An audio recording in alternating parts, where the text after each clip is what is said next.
Welcome to webline. देखते हैं chapter number 17। Subin येहुन से पूछती है कि क्या ये तुमने ड्रॉ किया है। वो कहता है कि हाँ। सुबिन कहती है कि अरे वाह, तुम तो ओताकू। बस वो इतना ही कहती है एंड रुक जाती है। येहुन सोचता है कि ये आखिर में कहना क्या चाहती है। ओताकू एक वेबटून का नाम है। सुबिन कहती है कि मुझे तो यकीन ही नहीं हो रहा कि तुमने इस मास्टरपीस को बनाया है।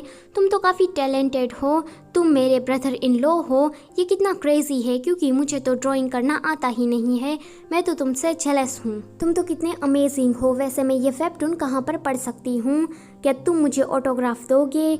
ये सही रहेगा। तुम्हारे फेमस होने से पहले मैं तुम्हारा ऑटोग्राफ ले लूँ। अगर तुम डेब्यू करते हो तो मैं तुम्हारा फैन क्लब स्टार्ट कर देती हूँ। येहुन सोचता है कि आज तक मुझे ऐसा किसी ने नहीं कहा है। वो कहता है कि मैं अभी तक काम कर रहा हूँ, बाद में मैं ये सब कुछ सोच लूँगा। सुबिन उसे अप्रिशिएट करके चली जाती है। फिर येहुन अपने काम में लग जाता है। बाद में ये दोनों घर के लिए निकल जाते हैं। जाते टाइम ये ना सुबिन से कहती है कि दीदी आप ठीक से जाइएगा। सुबिन कहती है कि क्यों नहीं। येजुन देखता है कि ये ना सुबिन के साथ कुछ ज़्यादा ही अच्छी तरीके से बिहेव कर रही है। वो इसका कारण भी पूछता है। सुबिन कहती है कि वो उस दिन की बात है जिस दिन बुली गैंग येना को परेशान कर रही थी। सुबिन ने ये सब कुछ देख लिया था तो वो वहाँ भाग कर आती है। वो नाटक करती है पुलिस को फ़ोन करने का, तो वो लोग डर के मारे चली जाती है। फिर येना पूछती है कि क्या आपने सच में पुलिस को कॉल किया? तो सुबिन कहती है कि नहीं, पर मेरा जो दोस्त है वो भी एक कॉप ही है। उसी दिन से ये दोनों दोस्त बन जाती है। ये ना अपने बारे में बताते हुए कहती है कि उसकी भाई के साथ बिल्कुल भी नहीं बनती है, पर ये ना अपने भाई येजुन को बहुत ही मानती है। सुबिन उसे समझाती है कि येजुन अपनी फैमिली के बारे में काफ़ी सोचता है, हालांकि वो ये सब कुछ दिखाता नहीं है, पर उसे भी तुम्हारी परवाह है। येजुन कहता है कि थैंक यू। अगले दिन भी सुबिन येजुन के घर पर जाती है, जहाँ पर येजुन के जो डैड होते हैं वो सुबिन को पैसों से भरा एनवलप देते हैं। सुबिन कहती है कि मुझे डेजा वू क्यों हो रहा है, ऐसा तो बिल्कुल माँ ने भी किया था, उन्होंने भी मुझे पैसे दिए थे। येजुन के डैड कहते हैं कि तुम अच्छा काम कर रही हो तो तुम्हें कोई ट्रिप पर मैं भेज दूंगा। बाद में वो काम पर चली जाती है। जब वो घर वापस लौट रही थी तो वो येजुन को बाहर देखती है। वो उसे हनी कह के बुलाने वाली थी, पर वो रुक जाती है। थोड़ा बहुत सोचने के बाद वो येजुन को मिस्टर जी कह के बुलाती है। वैसे येजुन की जो सरनेम है वो जी है। येजुन कहता है कि अब ये क्या है। सुबिन कहती है कि डैड मेरी माँ को हमेशा ही मिसेस संग कह के बुलाते हैं, तो ये निकनेम है। वैसे तुम यहाँ क्या कर रहे थे? क्या तुम मेरा यहाँ इंतज़ार कर रहे थे? येजुन कहता है कि हाँ, मैं कर रहा था। सुबिन कहती है कि अब तुम ये मत कहना कि तुम्हें मेरी परवाह है। येजुन कहता है कि मजाक करना बंद कर दो। सुबिन कहती है कि तुम ऐसा मत करो, ये तुम्हारे कैरेक्टर से काफ़ी अलग है। येजुन कहता है कि तुम मेरा फ़ोन क्यों नहीं उठा रही थी? माँ ने कहा था कि तुम इतनी रात गए अकेले चलकर आ रही हो। सुबिन कहती है कि वो मैं म्यूट ऑफ करना भूल गई थी। जब वो घर वापस आती है तो येजुन ने उसके लिए उसका फेवरेट केक लवली बेरी लाया था। वो एक बोतल को दिखाकर कहती है कि ये क्या है, चलो साथ में पीते हैं। येजुन कहता है कि क्या तुम्हें कल काम पर नहीं जाना है? सुबिन कहती है कि हाँ, जाना तो है। और तुम्हें? येजुन कहता है कि नहीं, कल वीकेंड है, मुझे तो कोई प्रॉब्लम नहीं है, चलो साथ में ड्रिंक करते हैं। ड्रिंक करते करते सुबिन येजुन से पूछती है कि तुम वैसे अब्रॉड क्यों जाना चाहते हो? येजुन कहता है कि बस मुझे आज़ादी चाहिए। सुबिन कहती है कि पर किससे? येजुन कहता है कि सारे उन नेगेटिव थॉट्स से जो कि मेरे अंदर चल रहे हैं। फिर वो अपने बचपन की बात को याद करता है कि मैं भूखा रहता था, मुझे हर रोज़ मार पड़ती थी। मुझे ये हमेशा से ही जानना था कि मेरी माँ ने मुझे क्यों छोड़ दिया, पर मुझे कुछ भी पता नहीं चला। इस जगह पर मेरी कोई भी अच्छी यादें नहीं है। सुबिन कहती है कि मुझे माफ़ कर देना, मेरा भी इसमें थोड़ा बहुत हाथ है। येजुन कहता है कि इट्स ओके, तुमने ये जो किया है ये पे बैक के तौर पर काफ़ी है। फिर से वो दोनों ड्रिंक करना स्टार्ट कर देते हैं। येजुन कहता है कि मैं जब काम की वजह से जेजू आइलैंड गया था तब मैंने एक जगह को देखा था, मेरे ख्याल से तुम्हारे पेरेंट्स के लिए ये अच्छा होगा, वो मैं ख़रीदने की सोच रहा हूँ। नीचे तुम लोग स्टोर खोल लेना और ऊपर लिविंग एरिया है तो तुम वहाँ रह भी सकते हो। सुबिन तो सरप्राइज़ हो जाती है। येजुन कहता है कि चलो फिर तुम्हारे पेरेंट्स के साथ जेजू की ट्रिप में जाते हैं। सुबिन कहती है कि साथ में। येचुन कहता है कि हाँ साथ में, क्या तुम्हें अच्छा नहीं लगा? सुबिन कहती है कि नहीं, ग्रेट है। सुबिन फिर अपने दिल की बात इनडायरेक्टली कहने लगती है। वो कहती है कि मुझे तुम्हारे साथ कंफर्टेबल फील होता है। तुमने कहा था कि तुम मुझे पहले पसंद नहीं करते थे, मेरा मतलब है कि मैंने तुम्हें कभी हेट नहीं किया है। अगर मैं तुमसे फ्रेंडली होना स्टार्ट कर दूँ तो तुम अपसेट हो जाओगे। मुझे माफ़ कर देना, मैंने तुम्हें आई लाइक यू कहा, ये सिर्फ केक के लिए ही था क्योंकि तुम मेरे लिए केक लेकर आए। येचुन कहता है कि मैं क्या कोई ब्रोकन हार्ट कैरेक्टर हूँ? येचुन सुबिन की बातों से उसकी और अट्रैक्ट होने लगता है।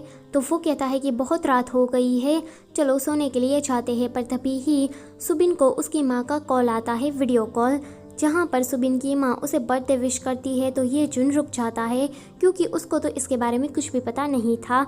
सुबिन उसकी माँ को देख कर कहती है कि देखो माँ, येचुन मेरे लिए ये सब कुछ खाने को लेकर आया है, मैं बहुत ही ज़्यादा खुश हूँ। ये सुनकर माँ कॉल कट कर देती है। फिर येचुन उससे पूछता है कि तुम्हारा आज बर्थडे था तो तुमने मुझे पहले क्यों नहीं बताया? सुबिन कहती है कि मुझे पता नहीं था, पर मैंने तुमसे कोई झूठ भी तो नहीं बोला है। बाद में वो पूछती है कि वैसे तुम्हारा बर्थडे कब आता है? येचुन कहता है कि इतनी जल्दी क्यों, और तुम्हें क्यों जानना है, तुम्हें इतनी परवाह क्यों है? वो थोड़ा चिढ़ जाता है। सुबिन कहती है कि देखो ये जानना ज़रूरी है क्योंकि हम दोनों रिलेशनशिप में हैं, वैसे बोल दो ना कि तुम्हारा बर्थडे कब आता है। येचुन कहता है कि आज तुम्हारा बर्थडे है, तो बोलो तुम्हें क्या चाहिए। सुबिन कहती है कि सच में, तो फिर पूरी रात बैठकर मेरे साथ ड्रिंक करो 1 बजे तक। येचुन कहता है कि हाँ बस 1 बजे तक ना। फिर से वो लोग ड्रिंक करना स्टार्ट कर देते हैं। सुबिन कहती है कि क्या मैं तुम्हें हक कर सकती हूँ? येचुन कहता है कि नहीं। सुबिन कहती है कि आज मेरा बर्थडे है। येचुन कहता है कि ये तो कब का ख़त्म हो गया है। सुबिन बहुत ही क्यूट वे से उसे कहती है कि प्लीज़ आज सुबिन डे है तो तुम इतना भी नहीं कर सकते। येचुन सोचता है कि अब ये ज़्यादा हो रहा है, मेरी हार्ट बीट इतनी फास्ट क्यों हो रही है। वो वहाँ से जाने लगता है तो सुबिन पीछे से आकर उसे हक कर लेती है। सुबिन कहती है कि हम दोनों ने ही अपना बेस्ट दिया है और मैं ये जारी रखना चाहती हूँ। मुझे लगता है कि प्रैक्टिस के दौरान हम दोनों थोड़े करीब आ गए थे, पर तुमने मुझे ये कहा कि मैं कुछ ज़्यादा ही कर रही हूँ। ये जुनू उसे अपने से दूर करता है। तो सुबिन कहती है कि ये तो बस कॉमरेड हक था। येचुन कहता है कि तुम तो सच में टैलेंटेड हो। फिर बात बदलने के लिए येचुन कहता है कि यहाँ पर तो पूरा मैस फैला है। सुबिन कहती है कि कोई बात नहीं, मैं साफ़ कर देती हूँ। येचुन कहता है कि मैं भी तुम्हारी मदद करता हूँ। बाद में सुबिन उसे बता देती है कि उसके डैड ने जितने पैसे दिए पिछली बार उसकी माँ ने भी उतने ही दिए थे। इतना कहकर सुबिन तो बेहोश हो जाती है। फिर सोती हुई सुबिन के साथ येचुन बातें करने लगता है। वो कहता है कि ये शायद थक गई होगी, तुम मेरी बात सुनती क्यों नहीं हो? मैंने पहले ही कहा था कि इतना ड्रिंक मत करो, तुम्हें कल काम पर भी तो जाना है, हमेशा ही तुम ट्रबल खड़ी करती रहती हो। पर फिर वो उसे उठा कर ले जाने लगता है। वो उसे बेड पर सुला देता है। वो कहता है कि क्या अब भी तुम मेरे साथ कंफर्टेबल हो? वो इतना कहते ही वो उसके फॉरहेड पर किस करता है एंड हैप्पी बर्थडे उसे विश करता है। बाद में वो जब शावर ले रहा था तो वो कहता है कि मैं कोई जानवर नहीं हूँ। उसे सुबिन के बारे में ख्याल आता है एंड वो 2-3 बार ऐसा बोल देता है कि मैं जानवर नहीं हूँ। अगले दिन येचुन सुबिन को उसके काम की जगह पर छोड़ने के लिए जाता है। जब सुबिन लौट रही थी तो सुबिन को लगता है कि येचुन शायद आया होगा, पर कार के अंदर से तो गुनहो निकलता है। उसे देखकर सुबिन को पुरानी बातें याद आती है कि वो दोनों जल्द ही शादी करने वाले थे, पर बीच में गुनहो की माँ आ जाती है। उसके बाद गुनहो काफ़ी ज़्यादा ड्रिंक करने लगता है।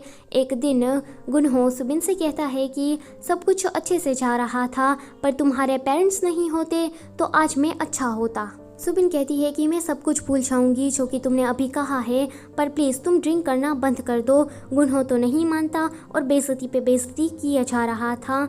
सुबिन कहती है कि ड्रिंक करना बंद करो, तुमने क्या मुझसे वादा नहीं किया था? गुनहो तभी ही उसे मारता है। उसके बाद जब वो होश में आता है तो रोते हुए सुबिन से माफ़ी मांगने लगता है। तब से ही सुबिन और गुनहो का रिलेशनशिप ओवर हो गया था। सुबिन कहती है कि मुझे पछतावा है कि मैं इस गुनहो से मिली। गुनहो ने जो मारा था उसके घाव वो इतने ज्यादा गहरे नहीं थे, इसलिए सुबिन को आसानी रही उसको छुपाने में, ताकि उसके पेरेंट्स को ये बात पता ना चले। प्रेजेंट में गुनहो कहता है कि अंदर चलो। सुबिन कहती है कि मेरे ख्याल से हमें एक दूसरे को नहीं देखना चाहिए। वो तो उसका हाथ पकड़ लेता है। सुबिन कहती है कि मुझे जाने दो, गुनहो आज भी ड्रिंक करके आया था। वो कहता है कि मैं तुम्हारे साथ अच्छा बन रहा हूँ तो तुम्हें मेरे पास होना चाहिए। सुबिन कहती है कि छोड़ दो वरना मैं चिल्लाऊंगी और पुलिस को भी बुलाऊंगी। गुनहो कहता है कि तुमने दूसरे आदमी से शादी कर ली जबकि तुमने मेरा प्रपोजल एक्सेप्ट कर लिया था। हाथ छुड़ाने के लिए सुबिन पहले तो उसे हिट करती है और कहती है कि तुमने मेरे साथ ऐसा क्यों किया? तुम्हें क्या लगता है कि पुरानी बातों को तुम याद दिलाकर तुम मुझे डराना चाहते हो? गुनहो फिर से उस पर हाथ चलाने वाला था, पर तभी ही येजुन वहाँ पर आ जाता है। वो तो गुनहो को बुरी तरीके से मारने लगता है। सुबिन उसे रोकती है कि प्लीज़ ऐसा मत करो, पर येजुन उसे मार रहा था तो सुबिन उसे पीछे से हक करके कहती है कि प्लीज़ रुक जाओ। बाद में ये सारे लोग पुलिस स्टेशन होते हैं। गुनहो की माँ आती है कि किसने मेरे बेटे को मारा, तुम हो कौन? येजुन कहता है कि जैसे ये आपका प्रीशियस बेटा है वैसे भी ये किसी की बेटी है। गुनहो की माँ कहती है कि मेरा बेटा मुझसे भी ज़्यादा मेरे लिए इम्पोर्टेंट है। येजुन कहता है कि मेरी वाइफ भी मेरे लिए इम्पोर्टेंट ही है। मैं तुम्हें धमकी देता हूँ कि आगे से सुबिन के सामने मत दिखाई देना। इस बार तो मैं तुम्हें जाने दे रहा हूँ, पर मैं वादा करता हूँ कि अगली बार मैं तुम्हें नहीं छोड़ूंगा। गुनहो की माँ तो बस देखती रह जाती है। सुबिन कहती है कि चलो यहाँ से। तो वीडियो होती है यहीं पर ही ख़त्म। Don't forget to like, share and subscribe. Thanks for watching.